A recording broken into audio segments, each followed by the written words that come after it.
Hello and welcome to my Corsair K70 RGB keyboard review. I've been using this keyboard for everything from gaming to programming over the past couple of months, and I feel as though I'm qualified to give you guys a fully comprehensive review. I love this keyboard and I'm going to tell you why in this video. So before I get too far into my personal opinion, I just want to cover some of the basics. This is the full RGB Corsair K70 with the Cherry MX brown switches. It has a 2-year manufacturer's warranty from Corsair. It's got a thick braided cable with full keyboard rollover, which basically means you can press any key you want at any given time and they'll all register, which as you can imagine is super handy for gaming. It also comes with the wrist rest, which is a huge plus. I'll talk about that later, and the dedicated media switches in the top right corner.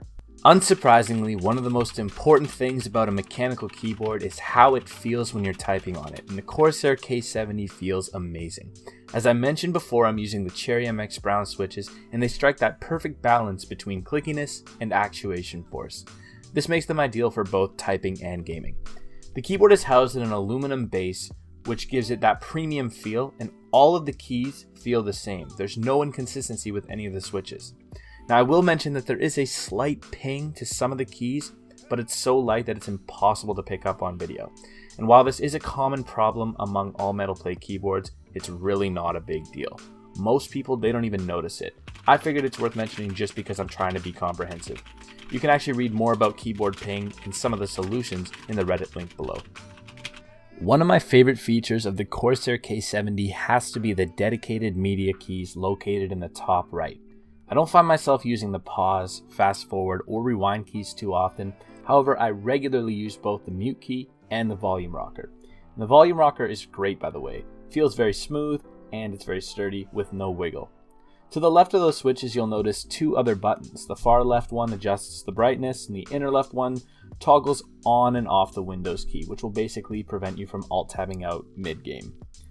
Now this keyboard is brought to you by Corsair, so there's really no surprise that it's RGB, and here's where I have to be honest with you guys. I've never really fully understood the RGB craze. I mean, rainbow setups look awesome, and I love having the ability to change the color of my keys to match any theme, but I'm always surprised at what people are willing to pay for that sweet RGB premium.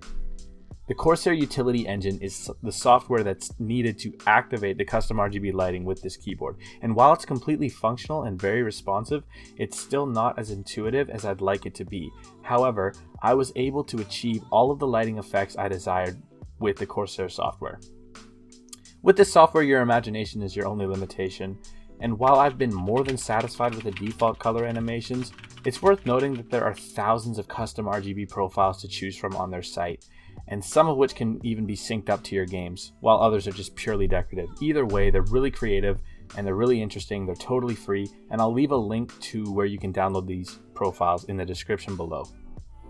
There are a lot of things I really love about this keyboard. Little things like the spacebar. It's textured, and while some people don't care for this, I personally found it to be a nice touch. I also love the included wrist rest. Even though it's a little bit on the short side, it's definitely a welcome addition that makes typing a little bit easier. My only other complaint with this keyboard is that it only has 3 brightness options. When the keyboard is set to its brightest mode, it looks fantastic. However, since I sit next to a window, sometimes the colors look washed out. I'm nitpicking here. 99% of the time it looks absolutely gorgeous, and I'm sure it'll be fine for your use case, but it's just something to keep in mind. I'd just like to take a quick moment to give a shout out to Corsair customer support. When I initially received my keyboard, I used it for months before noticing that the text on the delete key had actually been crooked. It's not a big deal, but once you notice it, it's hard to unnotice. I decided to open up a ticket, and while I was waiting to hear back from the support, I made a post in r/Corsair, and one of the Corsair reps actually reached out to me saying, hey, this is something we cover, just get in contact with our support, open a ticket, and we'll be happy to send you a replacement. And I felt that that was very telling of their customer support. I really appreciated the fact that they were actively listening to the users and their community on Reddit. In conclusion, the Corsair K70 is a phenomenal keyboard that has all of the features you could possibly ask for. It's built extremely well, it's a joy to type on, and I understand why it receives so much adulation from PC gamers and enthusiasts alike. I cannot recommend this keyboard enough. So that's going to do it for this video, guys. If you found it informative or entertaining, leave a like. If you absolutely hated it, leave a dislike. Let me know how I can improve, and I will see you guys next video.